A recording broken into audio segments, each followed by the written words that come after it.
guys, welcome back to my channel, and hello if you're new here. Thank you so much for joining. So I thought it'd be a really fun idea to do a bookshelf scavenger hunt to choose my next read. I've seen a couple of people do this. I really like the idea. It's just very exciting. Do I have a TBR that I should absolutely 100% be sticking to? Yes. But is this so much more fun? Yes. I don't know what's going on with my reading at the moment, but I'm absolutely flying. I think this is my 11th or 12th book of the month so far, and there's still a whole week left of November. I don't know what's going on, but I've just been loving everything that I've been reading.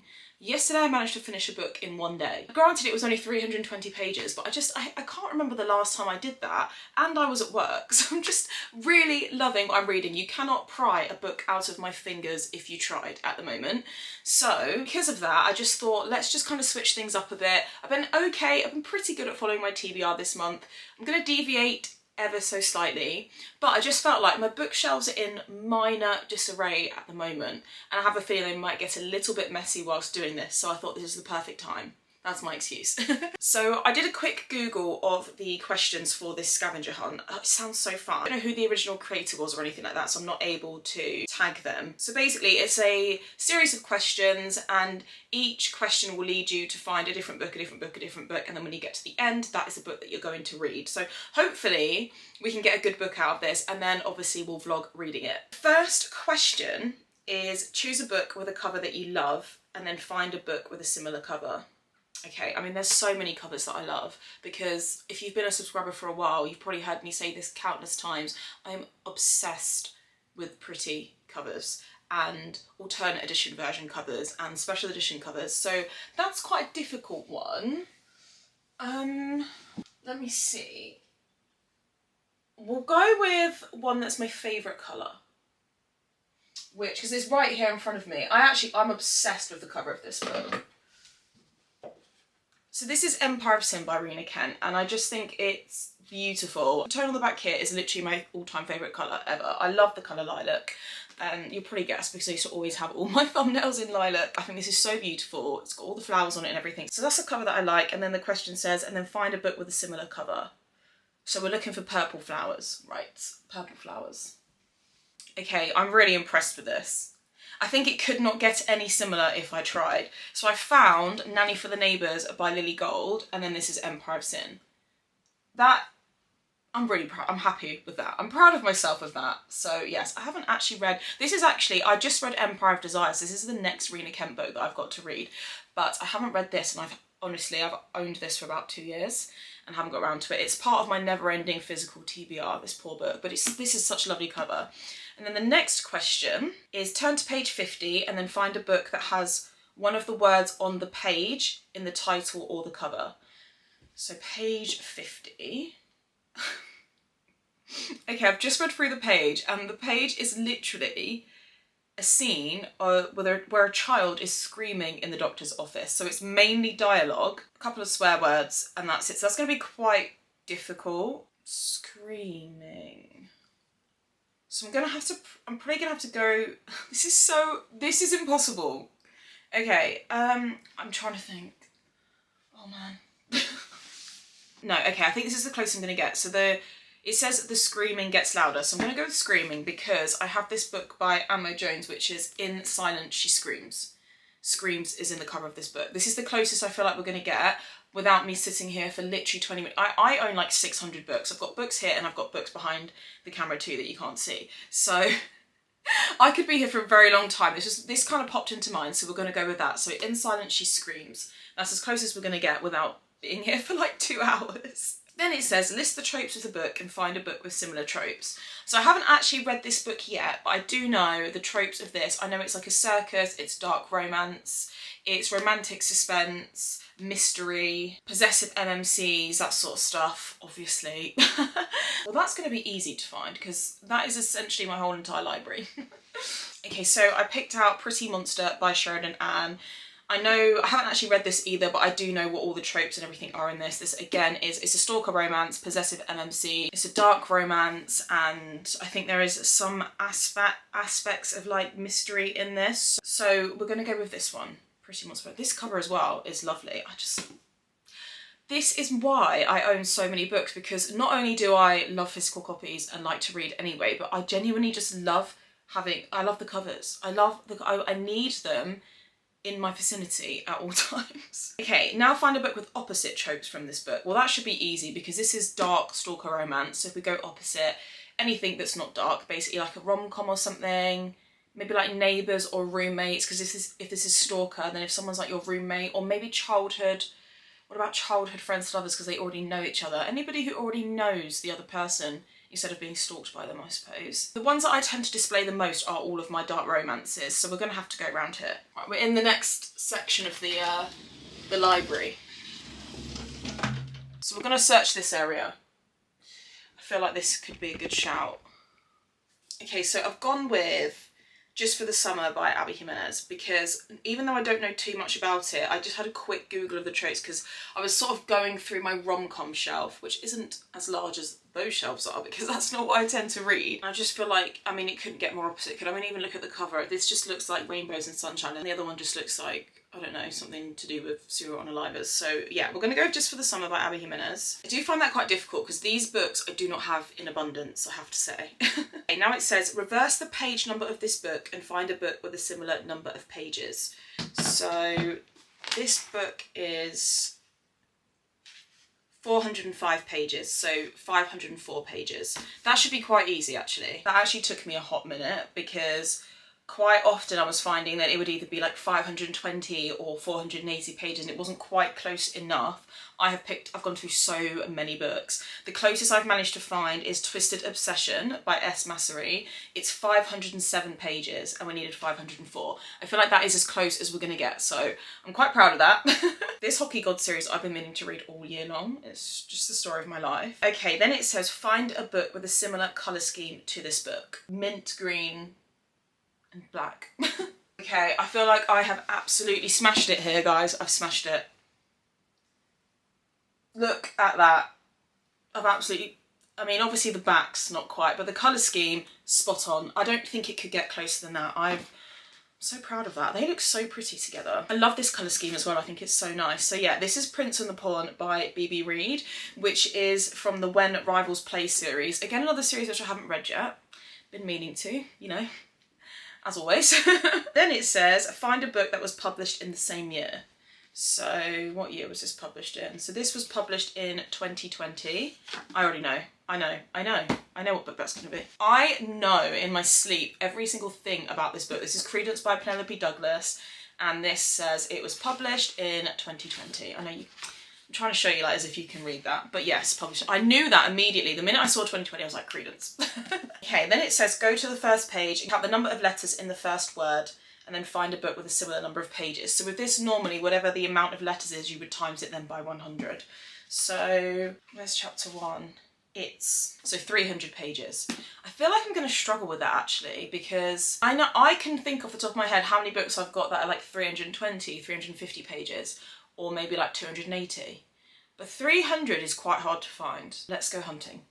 That took me so long because I kept finding books that were just way like 320, 330 or 280 because quite a few of like Rena Kent's duets are about 280 pages per book. The closest I found, which is 296, so 4 pages off. I think that's not bad going. This is Coda by Jennifer Hartman. It's actually the second book in this duet series here, which really, do you know I actually bought these just because I like the covers. I know that they are Rockstar Second Chance romances and I do love Rockstar romance, so there was some method to the madness, but I have to say I was heavily influenced by the covers. But anyway, I haven't read this yet, but it is book 2 to this in case you were curious. Then it says find a book with the same number of letters as pages in the title. So again, you normally times this by 100. So there's 4 letters, it's Coda, C-O-D-A. So 400 pages. That should be a lot easier than 300, I think. Closest I could get was Skin of a Sinner by Avena St. Graves, which was 412.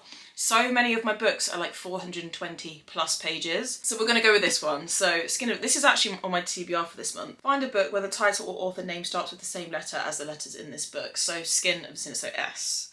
That should be easy. I can see 3 here already. Shallow River, Secrets by Sophie Grace. Does it have to be the first book you see? Because also it's going to be the book I want to like pick a book that I'm excited to read as well, and it might have been on my TBR for a while, so that I can also feel like I'm getting through my physical TBR. Let's have a think. Okay, so for the purpose of getting through books that I know that I've been meaning to read for a while, I've got two to pick from. So one is Haunted Love by Sheridan Ann. This is actually in this month's TBR.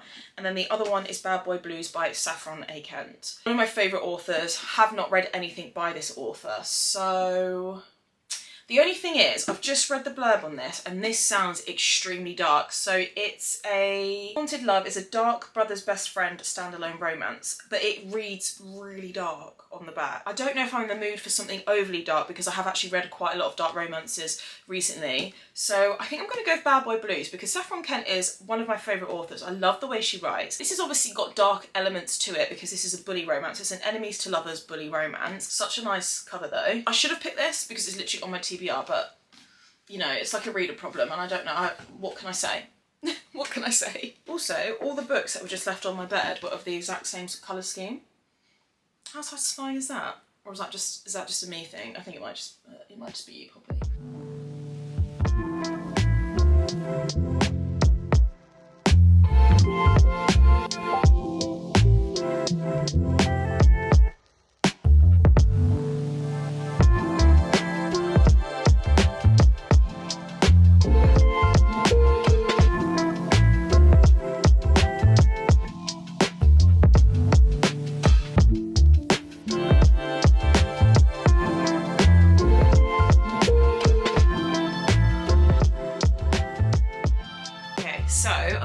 Guys, a quick first impressions, and then we'll check in when I've got about halfway through. So really enjoying it. So what's happened so far is Cleo, she basically, I love this micro trope in books where there's like a divide in a town, and like on one side it's all the rich and the affluent, and then on the other side it's the poorer people, and there's sort of like this rivalry between the two sides. I love that micro trope, and I don't know why. They kind of have it in like the Hollow Boys series, and I really enjoyed it in that. Basically, Cleo lives on the other side of town, and the Prince Mansion, they have like this huge staff, like it's very well known, people pay to have tours around it and everything. The family is extremely well known, everybody knows who they are, and they have this huge maid staff and people that work for them, you know, people that cook, that clean and everything. There's like a whole entourage of them, and Cleo is one of them. So she has lost her parents, and basically her reasoning for going to work there, even though she hates that side of town, is that she wants to save the family house. So the bank at the moment have repossessed it, and she wants to save enough money so that she can keep their family home. So already, I'm 8 chapters in, already we've got loads of layers to Cleo's character, depth. We know her reasoning for doing stuff. Obviously, naturally, she doesn't like Zach, so you'd be thinking, well, why on earth would you put yourself in that position? So we know her reason why that she's doing this already, which I love. Zach left for 3 years. Nobody really knows where he went or anything, but they call him Master Zach.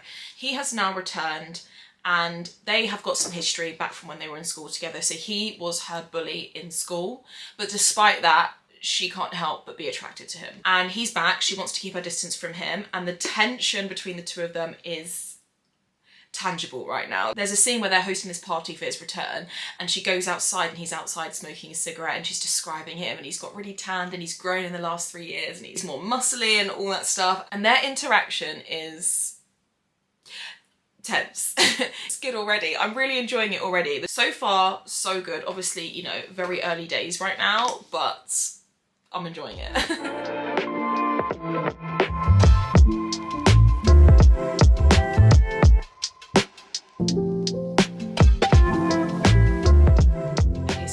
Update. I am on chapter 24, which is page 214. So this is how far into the book that I am, and so far so good. I feel like I'm sitting on like a 4-star read. I am absolutely loving this. I was quite worried that it was going to read very similarly to My Dark Prince, which was the book that I read at the beginning of the month, which has become one of my favourite romance books ever, by LJ Shen and Parker S. Huntington, because that was like a 6-star read all day long. But actually, even though it sounds like all the tropes and everything are exactly the same, like when I tell you, in the other book, he's called Zachary's Son, this is Zachariah Prince, that series is called Dark Prince Road. This is Zachariah Prince himself. She also has Dark Prince's Cinderella on her t-shirt. Like and she is his maid as well. And I was just like, there's just a lot of similarities here, and I just didn't want it to read too samey, but it definitely doesn't. So this is described as an enemies to lovers bully romance, but I will say it's quite light on the bully. It's not even that it's light on the bully elements, but it's one of those bully romances that is very much like they're bullying each other for different reasons. It's not like there's no rhyme or reason to it. It's because Cleo, for Zach, reminds him of things that he feels like he's not deserving of, that he feels like shouldn't really be a thing, that he doesn't believe in and everything because of the way he was brought up. So he pushes her away and he's mean to her on purpose because he feels like he's not allowed to have that, and that you shouldn't even want to have that because like stuff like that is just, you know, things like that don't exist. It's one of those things where like they've always had this connection, but they just push each other away. So it's that kind of bully romance. It also has mental health representation in it and disability representation in it as well. And yeah, I'm just really, really enjoying it. Also, I wouldn't really call it an enemies to lovers. I'd more call it like a dislike to love, because they've always had this sort of connection, but they push each other away. So it's like they know they like each other, but they don't want to let those feelings in. And it's just it's the best angst and tension when you have two characters that feel that way about each other. And this pining has been going on between them for like years. I just love, love, love that in a book. Let me just tell you as well that the spice in this is absolutely like no joke. There was just none of it really, obviously, just lots of tension until about the 60% mark, which is literally where I am now. And it is just non-stop, and I don't know what it is about the spice that Saffron Kemp writes, but you genuinely feel like you should not be reading this. It's so detailed and spicy, and like it just makes me like this. I don't even know how to explain it. I literally don't know how to explain it, but yeah, like it is really intense and it is so spicy, and if it carries on like this, it's definitely going to be 5 out of 5 on the spice scale. So I just feel like at their ages, because I think Zach in this is like 21, the things that are coming out of his mouth at 21 years old, are you sure? Like I haven't really got that much left of the book. I feel like I'm probably going to finish it tonight. If not, I'll definitely finish it tomorrow, and I'll be back with you guys for my final review. Also, I just wanted to mention as well that one of the tropes in here is poor girl / rich boy, and I love that so much because I love Cleo's character. I think she's really strong and independent because she's a little bit of a misfit, and she has like blue hair and she wears biker boots, and she doesn't fit into the aesthetic of the Pleiades Manor. I think that's how you pronounce that, because obviously Zach's family, like they're super rich and it's kind of like their dynasty and everything, and everybody knows who they are and they're so affluent, and it's that kind of society that Cleo doesn't fit into. But regardless of that, she just remains true to who she is, and she doesn't care. Like she'll still dye her hair blue, she'll still rock up in her biker boots to go around the manor, like, and I just love that about her. I love the kind of poor rich divide and the sort of like forbiddenness of it, if you will, between the two of them being together, because like in any other world they wouldn't be together, but they just can't help but be drawn to each other. So I just kind of love that trope. I love it so much, so I'm really enjoying it. I think I'm giving it 4 stars. I can't imagine it being anything less. If not, it'll only get better, unless there's like a horrendous third act breakup, then probably might be less, because I hate third act breakups.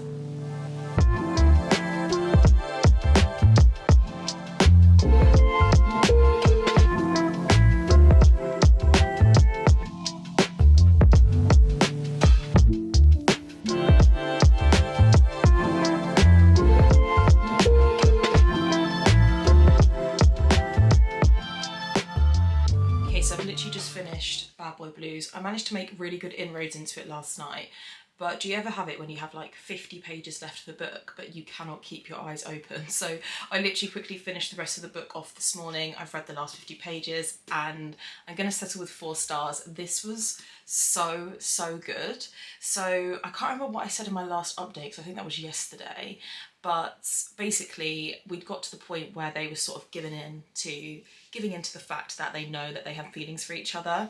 Anyway, so I wouldn't say there's necessarily a third act breakup in this, but there is a point in the book where neither of them will just sort of accept how they feel about each other. So basically Cleo just decides to leave, and the grovelling in the last 20% of the book was amazing. If any of you have read The Finish Line by Kate Stewart, which is the last book in the Ravenhood trilogy, it's similar to that kind of grovelling. I just absolutely was just eating it up. I wanted them to be together so bad, and it was just such a lovely ending to the book. None of it felt rushed, like the pacing was really good. It made sense for their story. It wasn't just one of those sort of happy ever afters where you're just like, oh okay, well that was expected. It just made sense for them. And also I think Zach's character arc in this was really, really, really good. I think Cleo remained pretty true to herself throughout the whole book, whereas I feel like Zach was the one that had a lot of work to do, and he did it, and it was just such a good book. Saffron Kent is actually becoming one of my favourite authors. I think I've said this before. I just love the stuff she writes, and I think I mentioned as well yesterday that it was getting really spicy, and oh my god, honestly, like, it was just chapter after chapter, and yeah, no, it was super, super spicy, but it didn't really it didn't take away from the plot, because I don't like that. As much as I don't mind a spicy read, I hate it when it takes away from the actual plot. It definitely didn't. There were scenes in this where I got really angry at Zach, and I was like, he is going to have to redeem himself, and he definitely did. Really enjoyed that book, and to be honest, it's been on my TBR all year, and had I not done that little scavenger hunt, I probably wouldn't have picked it up for a while still, and I'm really glad I did. So if you do like this style video, then let me know, and I will definitely do another one, because I really enjoyed it. I had a lot of fun with it. It's also fun just hunting through your bookshelves and picking out books that you probably may have forgotten about, because my physical TBR is so never ending, like genuinely it's so never ending. But no, it was a really, really good book, so I do recommend it. I loved all the tropes. Yeah, it's a solid 4-star read. So I'm gonna end the vlog here. I might do another one of these where maybe I do a couple of scavenger hunts and maybe make it more of a weekly vlog so that we can read a couple of books together. But I hope you guys enjoyed the video. Don't forget to subscribe so you don't miss any of my upcoming content, and I'll see you guys in my next video.